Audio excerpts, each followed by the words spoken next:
যদি কিছু হইতো তো আমি বের হয়ে যাই, একটা মেয়ে মানুষ, একটা ছোট বাচ্চা নিয়ে কোথায় যাব আমি, এই চিন্তা করে আমি থাকছি। প্রিয় দর্শক শ্রোতা, আসলে ফজরের নামাজের পরই ইয়াসিনটা পড়েই লাইভে আসতে বাধ্য হলাম। বড় কষ্টে একটি রাত যাপন করেছি। সে বাচ্চাটিকে প্রসব করার পরেই 3 দিনের মাথায় সে দ্বিতীয় বিবাহের বাস্তবায়ন করেছে। তবে আমি এটুকু বলতে পারি, প্রিয় দর্শক শ্রোতা, আসলে ফজরের নামাজের পরই ইয়াসিনটা পড়েই লাইভে আসতে বাধ্য হলাম। বড় কষ্টে একটি রাত যাপন করেছি, এটা বলার মতো ভাষা আমার জানা নেই। আমার গলা কাঁপতেছে, হাত কাঁপতেছে, কথা বলতে পারতেছি না, এমন অবস্থা। এত বড় আঘাত, এত বড় ধাক্কা জীবনে কখনো খেয়েছি কিনা আমার জানা নেই। সর্বপ্রথম আসলে মুরব্বীরা যেভাবে বলেছেন, বড়রা যেভাবে বলেছেন, ঠিক তেমনিভাবে নিঃশর্ত ক্ষমা যেটাকে বলে, সেই ক্ষমাটা চাচ্ছি। আমারও সাবধানতাবশত ভুলের কারণে নিঃস্বার্থ ক্ষমা চাচ্ছি, আল্লাহ পাকের কাছে মাপ চাচ্ছি। পোস্ট করেছি তাতেও হবে না, লাইভে মাপ চাইতে হবে, আল্লাহ পাকের কাছে ক্ষমা চাচ্ছি। তারপর কিছু কথা বলবোই, যেহেতু ক্যাপশন দিয়েছি, অনেকেই দেখতেছেন। শেষ লাইভ, শেষ ওয়াজ, শেষ পোস্ট, যেহেতু দেখতেছেন, হাসতেছি না, আসলে বলতে মন চাইতেছে। আমি গত রাত্রে ঘুমাইতে পারিনি, আমি সারা রাত্র আমি কখনো আমার আম্মার সাথে শুই না রাত্রেবেলায়। আমি একা একা আমার রুমে বাড়িতে আসলে শুই, কিন্তু আমি আজকে আম্মার কাছে শুয়েছি এবং আম্মা আমার মাথা হাতে দিতেছেন, তবুও আমি শুইতে পারতেছিলাম না। জিজ্ঞেস করতেছে আমাকে যে কী হয়েছে তোমার, এমন করতেছো কেন, ঘুমাইতেছো না কেন? তো আমি বলছিলাম, আমি বলতে চাচ্ছিলাম না, আসলে সত্যটা বললাম। আমার আম্মা বলতেছিল কী হয়েছে তুমি খুলে বলো। খাইতে চাইতেছিলাম না, তখন রাত্রে আমি শুইতে চাচ্ছিলাম না, রাত্রে আরেকবার গোসল করি। তো আম্মা আমার বলে কী হয়েছে তোমার বাবা? তখন আমি বলতে চাচ্ছিলাম না, কারণ আমি কিভাবে বলবো যে আম্মা তোমার ছেলেকে তো ওরা কাফের বানিয়ে দিছে, কিভাবে বলবো? তখন আম্মাও আমার কষ্ট দেখে তখন বুঝে ফেলে যে কি হয়েছে বলো তো। আমি যখন বললাম আম্মা দেখো, আমি তো একটা এরকম ভিডিও ক্লিপের মধ্যে এরকম একটা কথা বলছি, তো আমাকে তো এখন অনেকেই বলতেছে আমি কাফের হয়ে গিয়েছি। আমার আম্মা যেটা বলছিল নেত্রকোনার আঞ্চলিক ভাষায়, কত হালায়া ওয়াজ করণ লাগতো না। তো যাই হোক, আল্লাহ পাক নাকি 3 ব্যক্তির কাছ থেকে কলম উঠিয়ে নিছেন। 3 ব্যক্তির কাছ থেকে আল্লাহ রব্বুল আলামিন কলম উঠিয়ে নিয়েছেন। 1, নিসিয়ান, ভুলে যে ব্যক্তি কোনো কাজ করে ফেলে তার কাছ থেকে আল্লাহ কলম উঠিয়ে নিয়েছেন। ভুলে যদি কেউ খেয়ে ফেলে তাহলে তার রোজা ভাঙে না, কিন্তু আমি ঠিকই কাফের হয়ে গেলাম তাদের বাসায়। 2, ঘুমন্ত ব্যক্তি, যদি কেউ ঘুমন্ত থাকে, ঘুমন্ত ব্যক্তি, সে তার হাত কোথায় গিয়েছে না গিয়েছে সে খবর রাখেনি, তার এই গুনাহটাও ধর্তব্য হবে না, কলম উঠিয়ে নেওয়া হয়েছে। 3, পাগল জুনুন ব্যক্তি, কিন্তু আমার কাছ থেকে কলম উঠিয়ে নেওয়া হয়নি। আমি আসলে কি বলবো, কথাগুলো বলে আজকে শেষ করতেছি, লাইভ পোস্ট ওয়াজ সব শেষ করতেছি। আমি সারা রাত ঘুমাইতে পারি নাই। যদিও 3 ব্যক্তি থেকে কলম উঠিয়ে নেওয়া হয়েছে, আমার কাছ থেকে নেওয়া হয়নি। যদি নেওয়া হয়তো, আমি কি এমন ভুলটা করেছি যেই ভুলের জন্য তাওবা করতে হবে? কি এমন ভুল করেছি যেই ভুলের জন্য আমাকে কাফের বানিয়ে দেওয়া হয়েছে? কি এমন ভুল করেছি যেই ভুলের জন্য মামুনুল হক সাহেব হুজুর বসে থাকতে পারেন না, হুজুর আমাকে ফোন দিতে হয়, খালি সাইফুল্লাহ আইয়ুবী সাহেব হুজুর আমাকে ফোন দিতে হয়? আমি যে লেখাটা পোস্ট করেছি সেটা আমার লেখা না। আসসালামু আলাইকুম। ওয়ালাইকুম আসসালাম। সম্প্রতি রফিকুল্লাহ মাদানী নামক একজন বক্তা দ্বিতীয় বিবাহ করায় এটা সারা দেশে ব্যাপক তোলপাড় হয়েছে, সে বিষয়ে আপনার বক্তব্য কি? সে ব্যাপারে আমার বক্তব্য, আসলে অনেকে পক্ষ বিপক্ষ লেখছেন, তবে এতটুকু মনে করি যে রফিকুল্লাহ মাদানী সাহেবের যে প্রথম স্ত্রী ছিলেন, আপনারা দেখেছেন তার একটি মেয়ে হয়েছে। মেয়ে হওয়ার সাথে সাথেই সে দ্বিতীয় বিয়ের ঘোষণা করেছে। আমি এতটুকু মনে করি যে তার প্রথম সন্তান জন্মগ্রহণ করার সাথে তার স্ত্রীর অনেক কষ্ট, অনেক দুঃখ জড়িত আছে। সে 10 মাস 10 দিন তার বাচ্চাটাকে পেটে ধারণ করেছে। রাত্র দিন কিভাবে কেটেছে একমাত্র সেই ভালো বলতে পারবে। সে বাচ্চাটিকে প্রসব করার পরেই 3 দিনের মাথায় সে দ্বিতীয় বিবাহের বাস্তবায়ন করেছে। তবে আমি এটুকু বলতে পারি, প্রথম স্ত্রী রফিকুল্লাহ মাদানীকে একটি উত্তরাধিকার উপহার দিয়েছে, আর দ্বিতীয় বিয়ের মাধ্যমে রফিকুল্লাহ মাদানী প্রথম স্ত্রীকে একটি সতীন উপহার দিয়েছে। তবে দ্বিতীয় বিয়ে জায়েজ আছে। আসসালামু আলাইকুম। আসসালামু আলাইকুম। ওয়ালাইকুম আসসালাম। মিয়া ভাই, আপনার সমস্যাটা কি বলেন তো? এই যে রফিকুল ইসলাম মাদানী দ্বিতীয় বিয়া নিয়ে আপনারা যে নাটক করতেছেন, মনে হইতেছে আপনাকে ভিতরে, আপনাকে বংশের ভিতরে কেউ দ্বিতীয় বিয়া আর করে নাই। এমন শুরু করতেছেন কেন ভাই আপনারা?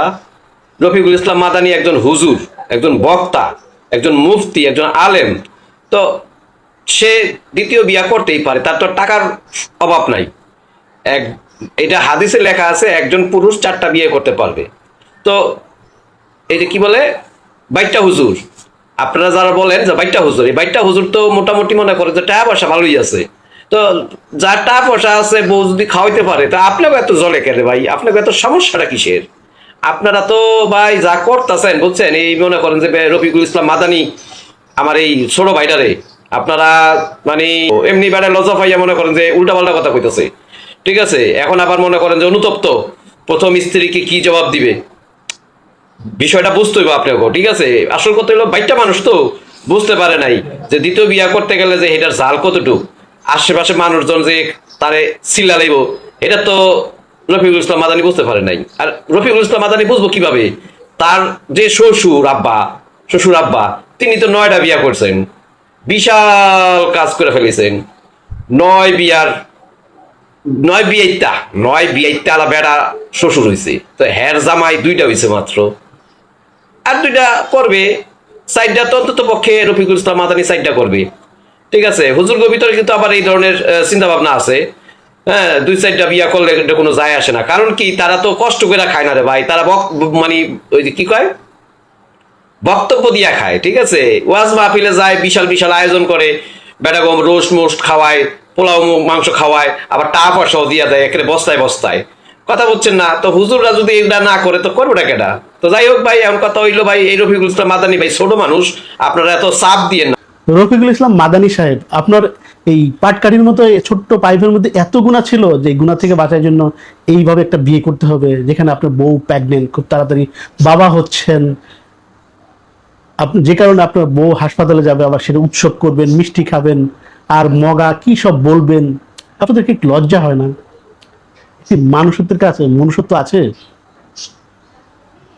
যেইখানে আলেমরা এইসব কাজ করে সেখানে সমাজ কিভাবে ভালো হবে? আপনি যখন আল্লাহর কথা বলেন, ইসলামের কথা বলেন, সেটা কি মানুষ শুনবে? কই, আপনি একটু পাপ থেকে বাঁচার জন্য কত বড় পাপ করলেন? আপনি কি আপনার বউর কাছ থেকে অনুমতি নিয়েছেন? অনুমতি নিলে আপনার বউ অসুস্থ হয়ে হাসপাতালে যেত না। আমি বুঝতে পারি না আপনাদের কেন এগুলা করেন ভাই। আপনারা কি আলেম ওলামাদের মান সম্মান রাখবেন না? এই নিউজটা শোনার পর থেকে গা ঘিনঘিন করতেছে। How can it's possible? একটা বাচ্চা যখন আসে তখন পরিবারের সবার আলো গিয়ে পড়ে তার উপর। আপনার কি এটা খেয়াল হয় নাই? আপনি পাবলিক ফিগার, আপনাকে মনে রাখতে হবে যে আপনি ইসলাম প্রচার করতে যান। মানুষজন কিভাবে নেয়, সমাজে তো মান সম্মান দেখানো যাচ্ছে না। আমরা এটা চরম নিন্দা জানাই। আর আল্লাহ তো বলেছে ধৈর্য ধরেন, রোজা রাখেন, এই সিস্টেম তো আছে। মনের মধ্যে এত গুণা কেন? আর যারা যারা সঙ্গ দিয়েছেন, সাথী হয়েছেন, 16 বছরের একটা মেয়েকে বিয়ে দিয়ে দিলেন, তাদেরকে জানা নাই যে এটা বাংলাদেশের আইনে সুযোগ নাই? এত লোভী কেন আপনারা? এর আগেও আমরা দেখেছি মোদী বিরোধী আন্দোলনের সময় খুব খারাপ অবস্থা যখন, তারপরে আমাদের বড় হুজুর মুফতি মামুনুল হক সাহেব, তাকে যাকে সবাই শ্রদ্ধা করি, উনি চলে গেলেন একটা রিজোর্টে তার দ্বিতীয় বউ নিয়ে। সেটা নিয়ে কি কেলেঙ্কারি হলো? উনি কি জানতেন না যে তার উপর সার্বক্ষণিক নজর রাখা হচ্ছে, তাকে অবদুষ্ট করার জন্য চেষ্টা করবে? ইদানিং আমাদের আলেম সমাজের জন্য কি হয়ে গেছে, সবাই দরবারে আলেম হয়ে যায়। দেখুন, এই লোকটার বিয়ে নিয়ে উল্লাস দেখুন। বিয়ে করছো বেশ ভালো কথা, কিন্তু এইভাবে উল্লাস? এই লোকটাকে নিয়ে আমি ভিডিও বানিয়েছিলাম বলে কিছু কিছু লুচ্চারা আমাকে কমেন্ট করেছে, আপনার এত সরি তোর এত জ্বলছে কেন? তোকে বিয়ে করে নাই সেই জন্য জ্বলছে? আবার আরেকজন আমাকে কমেন্ট করেছে, দোয়া করি তুই সবার আগে দোজখে যা। আহারে, বাংলাদেশে এত পীর পয়গাম্বর থাকতে এত দুর্যোগ হয় কেন আমি বুঝি না। শকুনের দোয়ায় গরু মরে না, বুঝলি? শকুনের দোয়ায় গরু মরে না। তাহলে বাংলাদেশে শকুনের পরিমাণ বেশি থাকতো যদি শকুনের দোয়ায় গরু মরতো, আর গরু একটাও থাকতো না। দেখ, খুঁজে দেখ, সব জায়গায় গরুর অভাব নাই। আর শকুন সারা দেশ খুঁজলেও একটা পাওয়া যায় না, বুঝলি? এইবার আমারে বিয়ে করে না দেখে আমার জ্বলছে। আচ্ছা শোন, তোরা আমার জামাইরে দেখছো? একটা মেয়ে কি দেখে বিয়ে করে বলতো? একটা হ্যান্ডসাম স্মার্ট ছেলে, তার ভিতরে আবার দিনদারিতাও খোঁজে। কিন্তু তোর ওই মাদানির ভিতরে কি আছে আমি বলতে চাই না।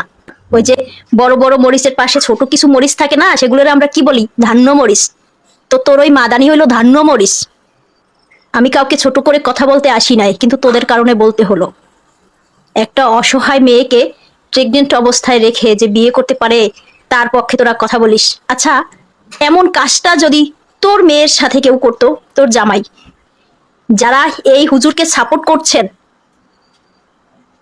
তাদের মেয়ের জামাই যদি তাদের মেয়ের সাথে এমন করে যে শ্বশুর আব্বা আপনার মেয়ে তো এখন রিজেক্ট হয়ে গেছে, সে আমাকে শারীরিক সুখ দিতে পারছে না, সেজন্য আমি আর একটা অপশন খুঁজে নিলাম, প্লিজ ডোন্ট মাইন্ড, কি করবেন তখন? যদি আপনার বাবা বলে যে বাবা তোমার মা বুড়ি হয়ে গেছে, সে এখন আর আমাকে শারীরিক সুখ দিতে পারছে না, তাই তোমার জন্য আর একটা মানিয়ে আসলাম, কেমন লাগবে তখন? যদি তার বোন জামাই এসে বলে তোমার বোন প্রেগনেন্ট, আমার শারীরিক চাহিদা পূরণ করতে পারছে না, তাই আমি আর একটা বিয়ে করলাম, তখন কেমন লাগবে? হ্যাঁ, লুচ্চারা লুচ্চাদের পক্ষে শুধু দালালি করস। আমি একটা ভিডিও দিয়েছিলাম বলে আমাকে কমেন্ট বক্সে অনেক বাজে কথা বলে গালি দিয়েছো। আমি দোয়া করে দিলাম যারা আমাকে কমেন্ট বক্সে গালি দিছো, লুচ্চামির পক্ষে কথা বলেছো, তোরাও চাও যে তোরা এরকম বউ খালি প্রতিদিন বউ আনবি ঘরে, নতুন নতুন বউ। টিকটকার মেয়েকে বিয়ে করলেন রফিকুল ইসলাম মাদানি, পিচ্চি বক্তা, যাকে আপনারা পিচ্চি বক্তা হিসেবে চিনেন। উনি টিকটকার একটা মেয়েকে বিয়ে করেছেন। এটা আমার কথা না, এই যে ইনফো বাংলা একটা নিউজ পোর্টাল ওটা লিখেছেন, টিকটক থেকে পরিচয় সেখান থেকে বিয়ে। এই যে টিকটক থেকে পরিচয়, এই জন্য অনেক মানুষ রফিকুল ইসলাম মাদানি সাহেবকে গালি দিচ্ছেন। অনেকে আবার 2-3 বিয়ে পছন্দ করে না, এই জন্য গালি দিচ্ছেন। দেখেন, একটা পুরুষ 4টা পর্যন্ত বিয়ে করতে পারে, মাসনা ও সুলাসা ও রুবা, 4টা করতে পারে সর্বোচ্চ। এটা আল্লাহ তাআলার বিধান, কোনো মানুষ এই বিধান দেয় নাই, এটা সুস্পষ্ট আল্লাহ তাআলার বিধান। আপনি যদি এটা অপছন্দ করেন, ঘৃণা করেন, কিংবা কটাক্ষ করে কথা বলেন, ইমান কিন্তু থাকবে না, ইমান থাকবে না। আপনি এটা বিশ্বাস করেন না করেন ভিন্ন সাবজেক্ট, কিন্তু আপনি মুসলিম থেকে যদি আল্লাহর বিধানকে আপনি অস্বীকার করতে চান, ইমান কিন্তু চলে যাবে। খুব ভালো করে বুঝে শুনে কথা বলবেন। টিকটক থেকে পরিচয় হইলে একটা মানুষ খারাপ হয়ে যাবে, এটার কোনো দলিল আছে? অনেক সম্ভ্রান্ত পরিবারের মেয়েরা এখন টিকটক চালাইতেই পারে একটা মানুষ, এবং এটা সঠিক নিউজ কিনা তাও তো আমরা জানি না। আমরা যাচাই বাছাই না করে একটা আলেমকে এরকম গালমন্দ করা, এটা কি কোনোভাবে ঠিক? এবং সে নিশ্চিত করেছেন সে গুনাহ থেকে বাঁচার জন্য 2য় বিয়ে করেছেন, এবং সে 2 বই রাখার মতন সক্ষমতা আছে। আলাদা আলাদা সে রাখবেন, মর্যাদা দিয়ে রাখবেন। তার জন্য আপনারা দোয়া করেন, অন্তত একটা মেয়ে সে তো তার কাছে আসতে পেরেছে। মেয়েদের সংখ্যা এমনিই বেশি। আল্লাহ তাআলা এই বিধান কেন দিয়েছেন? অবশ্যই মানবজাতি কল্যাণের জন্য দিয়েছেন। মানুষ তো আল্লাহর চেয়ে বেশি বুঝবে না, আল্লাহর চেয়ে কম বুঝবে। এই জন্য এইগুলো মেনে নেওয়া, গালি দেওয়ার আগে বারবার বোঝা। টিকটক থেকে পরিচয় হইলে কোনো মানুষ নাপাক হয়ে যাবে, খারাপ হয়ে যাবে, বিষয়টা এমন না। এই জন্য কোনো আলেম সম্পর্কে কথা বলতে গেলে আমাদের সতর্ক হওয়া উচিত। হতভাগা স্ত্রী কারা জানেন? ওই সমস্ত নারী, যে সমস্ত নারী তাদের স্বামীরা ওই নারীর কষ্ট বোঝে না। অনেক স্বামী এমন রয়েছে যে স্ত্রী যে কষ্টে আছে এটা সে বোঝে না। অনেক স্বামী এমন আছে যে স্ত্রী যে কষ্ট পাচ্ছে সেটাও সে বোঝে না। সে কি কারণে রেগে আছে সেটাই জানে না। অনেক স্বামী এটাই জানে না যে রেগেই আছে। এরকম অনেক স্বামীর ভিতরে থাকে। তো আপনাদের যাদের স্বামী এমন, এই সমস্ত হতভাগা স্ত্রী, এই সমস্ত হতভাগা যারা স্ত্রী রয়েছে তাদের কষ্টের শেষ নেই। এরপরে 2 নম্বর, ওই সমস্ত স্বামী যাদের স্ত্রীদের চোখের পানি তারা বোঝে না, চোখের পানির মূল্যায়ন তারা দিতে জানে না। অনেক স্ত্রীর স্বামী এমন রয়েছে যে তারা যখন কাঁদে বা কোনো কারণে কষ্ট পেয়ে তাদের চোখ থেকে অঝরে পানি ঝরে। তো এই সমস্ত যারা স্বামী রয়েছে তারা তাদের চোখের পানির মূল্যায়ন করতে পারে না, চোখের পানির তারা মূল্য দিতে জানে না। এই চোখের পানি তাদের অন্তরকে নাড়া দেয় না। চোখে পানি ফেলতেছে আর স্বামীর মতো কাজ করতেছে, তার কোনো ভ্রুক্ষেপে নেই, তার কোনো অনুশোচনাও নেই, কষ্টও পায় না, চোখের পানির মূল্যায়নও দেয় না। এরপরে 3 নম্বর, ওই সমস্ত নারী তাদের স্বামী তাদের ভালোবাসার মূল্য বোঝে না। অনেক স্বামী এমন রয়েছে যারা স্ত্রী তাদের কলিজা দিয়ে ভালোবাসে, তাকে আলিঙ্গন করে রাখতে চায়, সবসময় তার কাছে রাখতে চায়, কিন্তু ওই হতভাগা স্বামী এই স্ত্রীর মনের কথা সে বোঝে না। স্ত্রীর কথা সে একটুও দাম দেয় না, স্ত্রীর কথা সে শুনতে চায় না। অনেক স্বামী এরকম রয়েছে। তো যেই সমস্ত স্ত্রীদের স্বামীগুলো এমন, তাদের কষ্টের শেষ নেই, তা আমার মনে হয় তারা দুনিয়ার জমির ভিতরে হতভাগা একজন স্ত্রী। তো আল্লাহ তাআলা এই সমস্ত স্ত্রীদেরকে হেফাজত করুক। আর প্রত্যেকটা স্বামীদেরকে আমি নসিহত করতে চাই, আপনারা আপনাদের স্ত্রীর সাথে ভালো ব্যবহার করবেন, কারণ তার সব কিছু ছেড়ে আপনার কাছে সে এসেছে।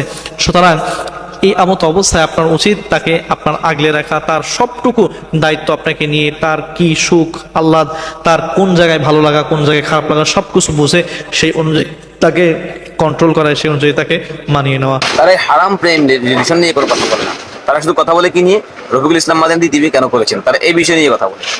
আসলে দেখেন, তিনি দিদি বিয়ে করেছেন, তিনি যদি দুই বউ একসাথে খাওয়াতে পারেন, ভরণ পোষণ দিতে পারেন, কোনো দোষের বিষয় নয়। কিন্তু এটা তখন দোষের বিষয় যদি রফিকুল ইসলাম মাদানী সাহেব দ্বিতীয় বিয়ে করার পরে প্রথম স্ত্রীর উপর জুলুম করে, তাহলে এটা হবে অন্যায়। কিন্তু রফিকুল ইসলাম মাদানী যদি দ্বিতীয় বিয়ে করার পরে দোনো স্ত্রীর উপর, দোনো বিবির উপর যদি ইনসাফ করে, ন্যায় বিচার করে, তাহলে এটা অন্যায় বা দোষণীয় কোনো ব্যাপার নয়, দোষণীয় কোনো বিষয়ই নয়। একটা কথা কি, দেখেন দ্বিতীয় বিয়েটা কখন থেকে আমাদের সমাজের মধ্যে খারাপ হয়েছে। আমাদের সমাজের মধ্যে একটা সময় এরকম গেছে, আওয়াম মানুষ যারা যারা আলেম নয় বা যারা শরীয়তের বিধিবিধান সম্পর্কে অবগত নয়, অনেকে এমনটা করেছে যে এক বউ খাওয়ানোর সামর্থ্য নাই, দুই বিয়ে করে বসে আছে। এক বউ চালাইতে পারে না, দুই বিয়ে করে বসে আছে। যদি ব্যাপারটা এরকম হতো যে রফিকুল ইসলাম মাদানী এক বউ খাওয়াতে পারে না, দ্বিতীয় বিয়ে করে বসে আছে, তাহলে বিষয়টা অন্যায় বলে বা এই খারাপ বলে বিবেচনা করা যেত। কিন্তু তিনি যদি দুই বউ খাওয়াতে পারেন একসাথে, দুই বিবি একসাথে লালন পালন করতে পারেন, দুই বিবির খরচ ভরণ পোষণ ইত্যাদি একসাথে দিতে পারেন, তাহলে এটা তো খারাপ হওয়ার কোনো যৌক্তিকতাই আসে না। আরেকটা বিষয় হচ্ছে কি, দেখেন আপনার চোখে আজকে দ্বিতীয় বিয়েটা খারাপ হচ্ছে, তিনি দ্বিতীয় বিয়ে করেছেন, এটা নিয়ে আপনি বাজে মন্তব্য করতেছেন। কিন্তু আপনি কি নিজেকে প্রশ্ন করেন, আপনি কি কখনো সেদের নিয়ে কোনো মন্তব্য করেছেন? আপনি কি কখনো যারা হারাম রিলেশন, এই বয়ফ্রেন্ড গার্লফ্রেন্ডের বন্ধনে আবদ্ধ, তাদেরকে নিয়ে কোনো এই পোস্ট করেছেন, তাদের বিরুদ্ধে কিছু বলেছেন? শুধু পারতেছেন কি, রফিকুল ইসলাম মাদানী সে আলেম মানুষ, ওই সাদা জামায় কাঁচরা লাগে বেশি, একটা কথা আছে আমাদের সমাজে, সাদা জামায় কাঁচরা লাগে বেশি, ময়লা বেশি লাগে, দেখা যায় বেশি। আমাদের সাদা জামা ময়লা বেশি লাগে, কাঁচরা ময়লা একটু লাগলে কি বেশি দেখা যায়। তিনি বিয়ে করেছেন, এখানে দোষণীয় কোনো কিছুই করেননি। এরপরেও আমাদের সমাজের কিছু মানুষ এমন ভাবে এটাকে উল্লেখ করতেছে, এমন ভাবে এটাকে লিখতেছে যে মনে হয় যেন সে এমন কাজ করেছে যেটা খুবই জঘন্য কাজ হয়ে গেছে। মহান আল্লাহ তাআলার মুখের বাণী, সূরা নিসার 3 নম্বর আয়াতে মহান আল্লাহ তাআলা বলেছেন, একজন, দুজন, তিনজন, চারজন পর্যন্ত বিবাহ করতে পারো যদি তুমি তাদের প্রতি সুবিচার করতে পারো। আমরা সেখানে কোরআনুল কারীমের আয়াতের লঙ্ঘন করছি। যারা 4 বিবাহকে সমর্থন করে তারা জেনাকে প্রতিরোধ করতে চায়, আর যারা বহু বিবাহে বিশ্বাসী নয় তারা জেনাকে প্রমোট করে। আজকে যারা এই দ্বিতীয় বিবাহ নিয়ে বা 4 বিবাহ নিয়ে সমালোচনা করেন, আমি তাদেরকে মনে করি যে তাদের কোরআনের জ্ঞান নেই বলতে বলা যায়। তো আমি আশা করছি যে আপনারা সম্পূর্ণ ভিডিওটি দেখেছেন। তো আপনাদের যদি এই বিষয়টি নিয়ে কোনো মতামত থাকে আমাকে অবশ্যই কমেন্টে জানাবেন। আর আপনারা যদি আমার চ্যানেলে নতুন হয়ে থাকেন তাহলে আমার এই চ্যানেলটি সাবস্ক্রাইব করে আমার সাথেই থাকুন। তো দেখা হচ্ছে পরবর্তী ভিডিওতে। সে পর্যন্ত সবাই ভালো থাকবেন, সুস্থ থাকবেন। আল্লাহ হাফেজ।